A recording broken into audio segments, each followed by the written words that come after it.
Dear listeners, there is a particular kind of tired that doesn't go away with sleep. It's the tiredness of nervous system that hasn't had a quiet moment in years. Um, Not really, right? I mean, notifications, decisions, the next thing, and the next thing after that as well, right? And somewhere underneath all of it, a lot of us are carrying, I'd say, a question that we don't say out loud, like, when did I stop hearing myself? Good to think about, right? So, welcome back to Healthy Mind, Healthy Life. Today, we are talking about something that we don't kind of slow down enough to talk about: coming home to stillness, restoring the nervous system, and what it actually means to reconnect with a kind of wisdom that is not loud or urgent, but has been quietly waiting for us this whole time. And if you have ever felt like you are managing your life instead of living it, then this one is for you. I'm your host Avik, and we have a very lovely guest with us today, who has spent over 25 years helping women move through the life's biggest transitions using feminine wisdom, nature-based practice, and the nervous system restoration. So please welcome my guest, Sharon Ann Rose. So welcome to the show. Thank you, Avik. I'm so blessed and honored to be joining you here today. Thank you so much, Sharon, for joining us today. And um, dear listeners, let's get into the discussion and stay. Mhm, mhm. So, Sharon, something I am coming back to when, uh, like, I think about stillness is like how much we have been taught, Mhm. suspicious of it. Almost like kind of slowing down is something that you have to earn. So, on that perspective, like, what do you think that people get wrong about what stillness actually is? Yeah, I'm grateful you're starting right there because even in your intro, in talking about that exhaustion that we don't even know how to name or understand what it is, stillness kind of becomes that this thing that we have to do, we're supposed Mm, to do as a way to create a more spiritually based life. And stillness is not an absence of movement. And that is the thing I think that absolutely floors people. They're like, wait, I thought it meant not moving. It's not it at all. Stillness is actually turning towards the interior movement. And, you know, in all honesty, even in nature, it's really rare that things stop moving. It's rare that life doesn't constantly keep progressing and moving forward. And so there's this way of stillness that we need to begin right there, which is creating a new relationship with understanding what you shared of when we're so exhausted that we don't know how to listen to mm, ourselves. That's the place where stillness comes in. It's a feeling. We all know it. It usually comes out when we're doing something we absolutely love. mm, And we're like, wow, I feel like myself. I feel like I can hear and understand and follow the truth, the whisper, the inner guidance in myself. And that requires a stilling.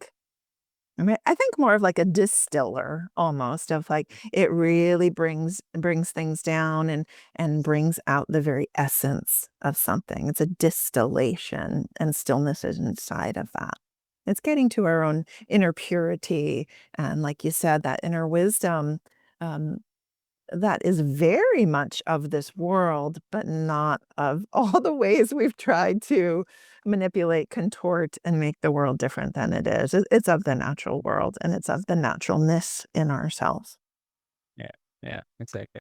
So like when someone finally kind of does sit still, even for a minute also, what do you think tends to come up for them? Yeah. One, the acknowledgement often of what you just said of like, I'm Mhm. exhausted. I'm exhausted. I I'm like, you can feel that you've been pushing against your own natural stillness, your own distillation. And then also a lot of feelings will usually come, often the ones around grief and sadness and regret of like, what am I doing? Why am I not touching into this inner stillness, this inner Mm. communication with myself and checking in? Like, what actually am I feeling right now? So there can be a lot of sadness, grief, confusion. Um, Yes. uh, the way that we can, I want to say, kind of begin to unravel, but question. We start questioning everything. Like, oh my God, if I haven't done this in a while, what the heck am I doing, and why? Why? So a lot of that, deep kind of inner turning over of everything in our lives. Very true. Very true. So it actually reframes everything. Like, uh, honestly, the idea that stillness is not empty, it's actually where everything we have been kind of outrunning and finally uh, kind of catches up, catches up to us. So, which I mean, definitely, which makes me wonder that what's underneath all that outrunning is in the first place. So, uh, also, I want to uh, talk about all this because I think we talk about the burnout. I mean, this word is very, very famous these days.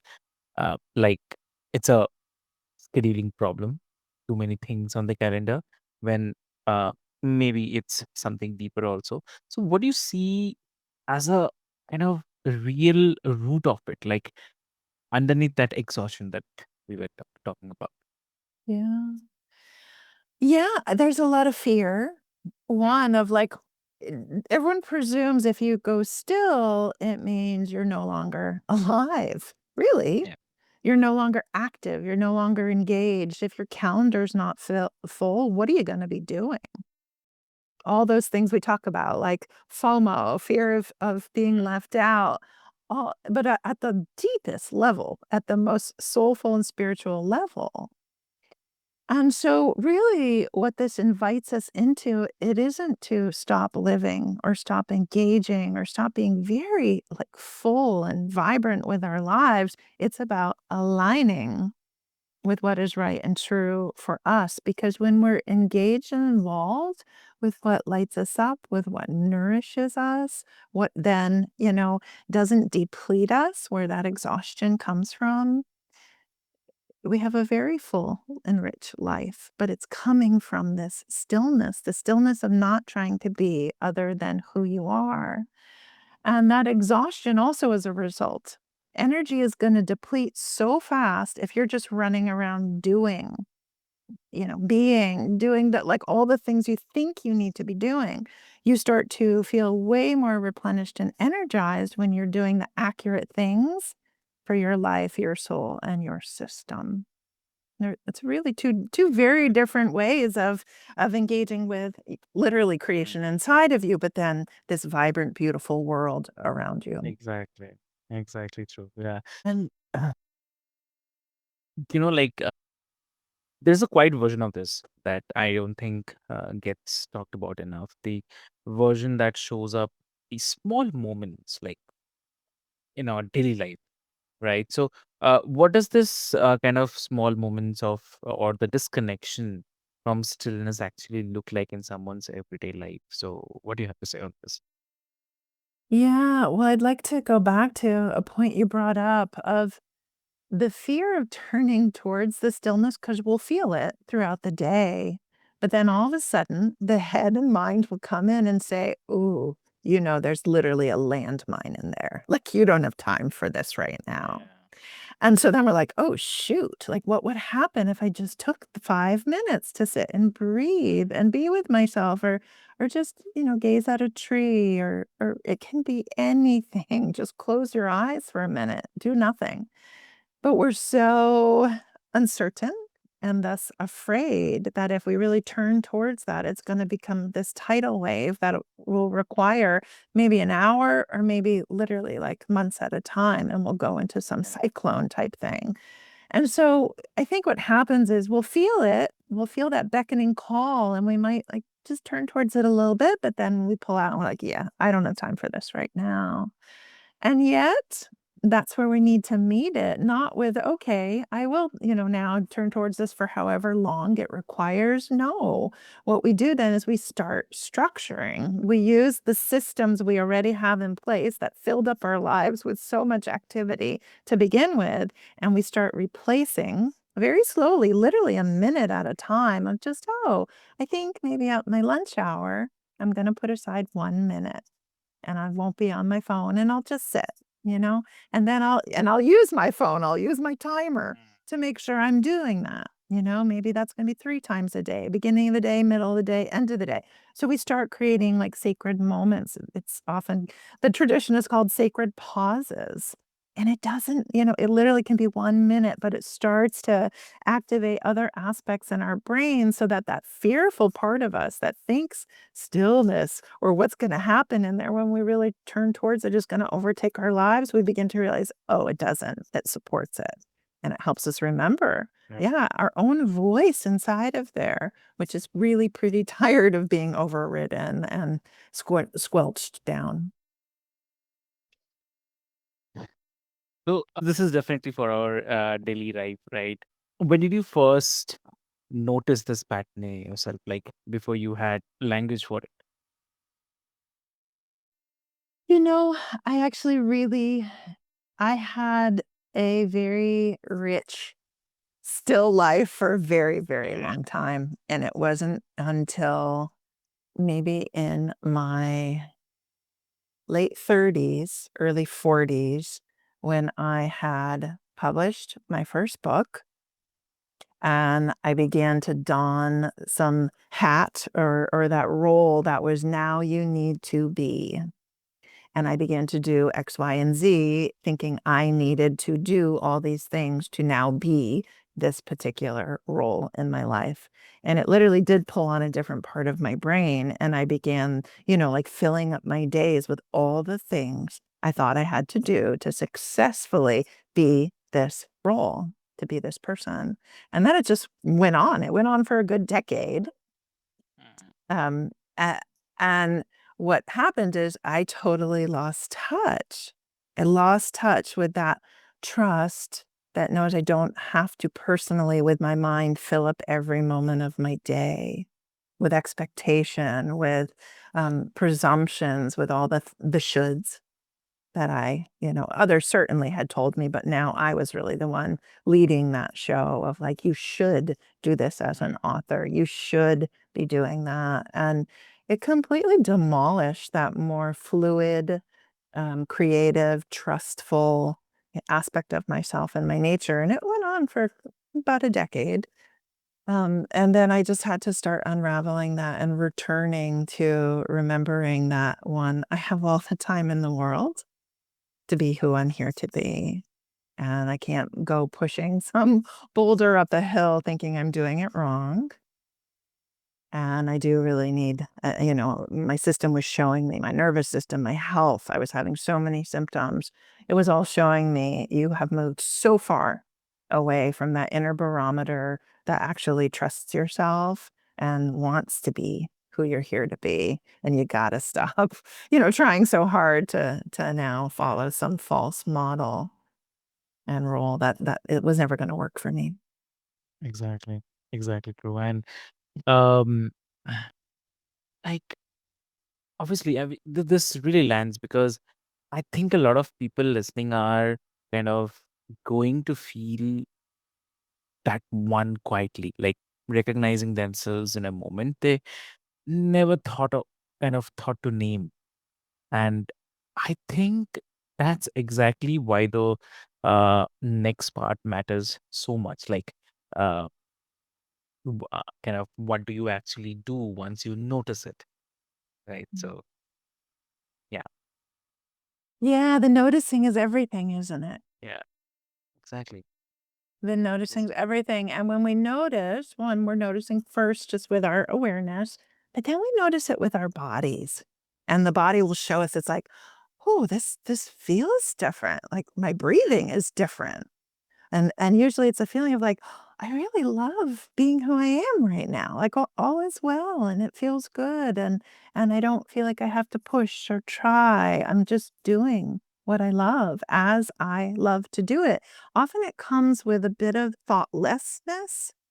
Meaning, we're so used to the chatter inside, we're so used to the self-criticism, self-direction. So often these moments of noticing and awareness, they come without thought. We're just purely watching and feeling and being. And the more that we notice, the more that we are giving ourselves permission for more of that. And the more that the mind literally naturally starts quieting down, it doesn't mean we're not going to have thoughts throughout the day. That's what the mind is designed to do. But it no longer is going to be turning in on us saying, like, you shouldn't have done that. You should be doing this. How dare you, try that. And that's what the stillness is. It's really coming into a beautiful relationship with who you are when you are in your most natural state. Right. This might be kind of strange one, but I'm curious that about the long part is not the first week of a new practice, but a year in. So when life gets loud again, um, how does someone hold on to this inner relationship when everything around them is kind of pulling them back into the overstimulation?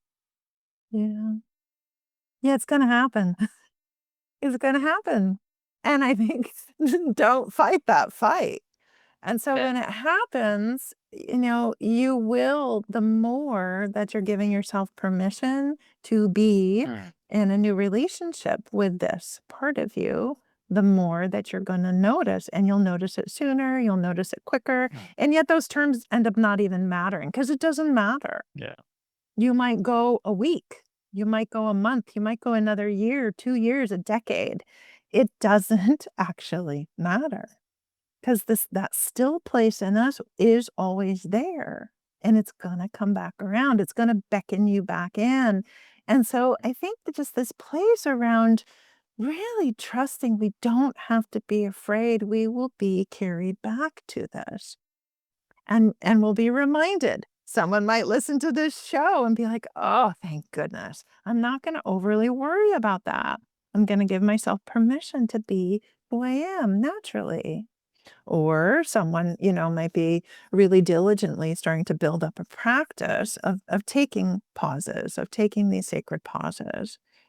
And then they go off the bandwagon a bit because life gets chaotic and they don't. But then they're gonna remember and they'll slowly bring it back because again, what feels good in our systems and our bodies and our nervous system is always gonna come back around because it's a tangible somatic experience. And living is a tangible somatic experience. And so it will come back around. And when we're ready, we'll go in a little deeper and our practices will deepen and they'll expand. And then we'll fall off again, so to speak, which I don't even think is falling off. It's just being a human being and refining and refining and refining. And age as well is such a good thing because we naturally get to those stages where we're like, oh my God, it is not fun anymore to be living like that. I can't stomach it. And so, yeah, Exactly. so know that it's okay. I think that's the biggest thing. It's okay to presumably fall off the horse, fall off the bandwagon. It totally is. You're going to get back up. You really will. And then that's the question, what will you do with it? And that's your choice. Your beautiful choice. Exactly. So if you have to give one advice to the listeners today, what will you give?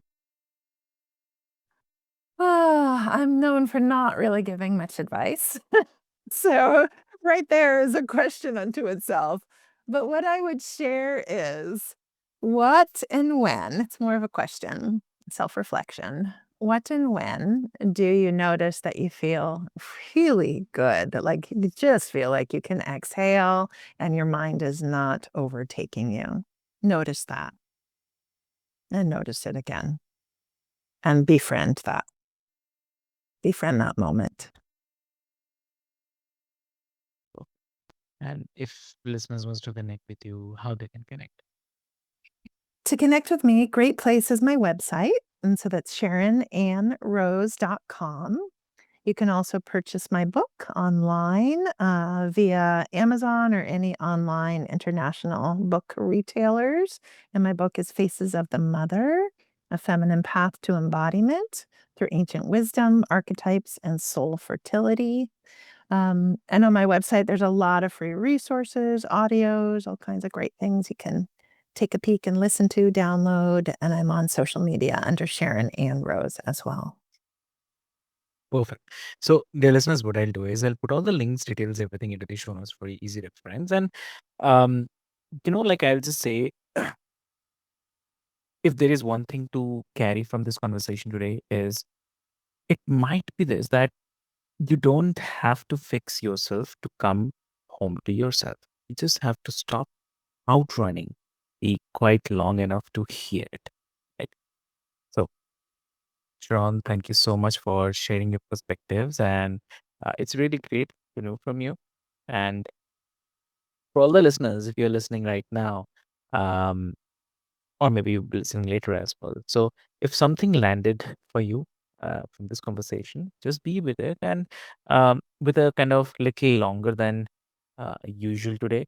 And if you know someone who's been running on empty, maybe this is one of to send them. So with this hope, this is your host Avik, and this is Healthy Mind, Healthy Life. Take care of your mind, and it's the only one you have. So it is your home that you have got. So take care of it. Thank you so much.